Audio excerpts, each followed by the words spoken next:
નમસ્કાર, આપ જોઈ રહ્યા છો સંદેશ ન્યૂઝ અને આપની સાથે હું છું લખમા। બુલેટિનની શરૂઆત કરીએ એક મોટા સમાચાર। સુરતના બારડોલીમાં ગેસ લીકેજ બાદ બ્લાસ્ટ થયા હોવાની એક ઘટના સામે આવી છે, જેમાં તેન ગામે રત્નકળશ રેસિડેન્સીમાં બ્લાસ્ટ થયા હોવાની વિગતો સામે આવી છે, જેમાં ગેસ સિલિન્ડર બ્લાસ્ટથી અરુણભાઈ મિસ્ત્રીનું કરુણ મોત નીપજ્યું છે। આ બ્લાસ્ટમાં ઘરનો તમામ સામાન બળીને ખાખ થઈ ચૂક્યો છે। ફાયરની 2 જેટલી ગાડીઓ ઘટના સ્થળે પહોંચી ચૂકી છે અને આગ પર કાબુ મેળવવાના તેમના દ્વારા અથાગ પ્રયાસો કરવામાં આવ્યા હતા અને છેવટે આગ કાબૂમાં આવી છે। સંવાદદાતા યાશિર અમારી સાથે જોડાઈ ગયા છે। યાશિર, પહેલા તો ગેસ લીકેજ થાય છે અને પછી બ્લાસ્ટની ઘટના બને છે અને તેમાં એક વ્યક્તિનું મોત નીપજે છે। સંપૂર્ણ વિગતો શું છે અને ક્યારે બન્યો હતો આ બનાવ?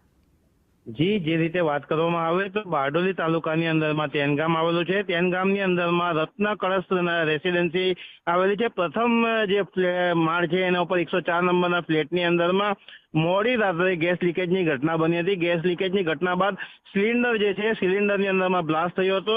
જો કે આગ જે છે સમગ્ર જે ઘરના સામાન છે એ સામાનની અંદરમાં લાગી જતા જે ઘરના અંદરમાં એક 80 વર્ષીય અરુણ મિસ્ત્રી અને એમનો પરિવાર રહેતો હતો। જો કે સમય સૂચકતા લઈને પરિવાર જે છે બહાર નીકળી ગયો હતો। અરુણભાઈ જે છે તે ગભરાઈ અને પ્રથમ માળેથી નીચે કૂદી પડ્યા હતા, જેના કારણે અરુણભાઈનું જે મોત થયું હતું। જો કે ઘટનાની જાણ થતાં જ આજુબાજુના જે લોકો છે તે સ્પોટ ઉપર પહોંચી ગયા હતા અને ખાસ કરીને બારડોલી ફાયરના જે જવાનો છે તેમને જાણ કરવામાં આવી હતી।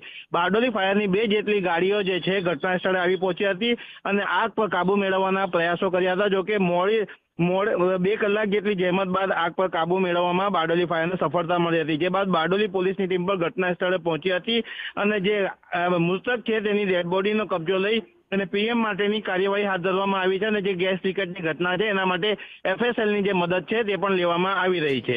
જી યાસિર, આભાર આપ જોડાયા તે બદલ।